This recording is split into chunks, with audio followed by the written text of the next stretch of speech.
Hello hi नमस्ते केमिति अछंती समस्ते देखंतु मु पालंग तरकारी तैयारी करुछि।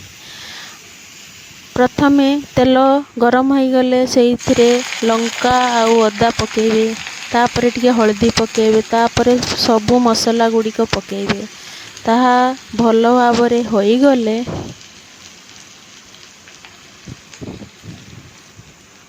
हेंगु टिके पकेबे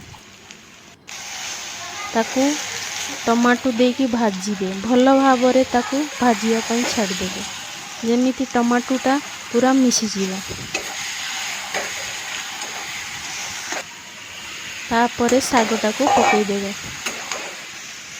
तापरे भल भावरे ताकू गुळेइबे तापरे हल्का टिके लूण पकेबे आपणको स्वाद अनुसार आपण लूण पकेबे तापरे सर्व कर देबे। Thank you guys I love you.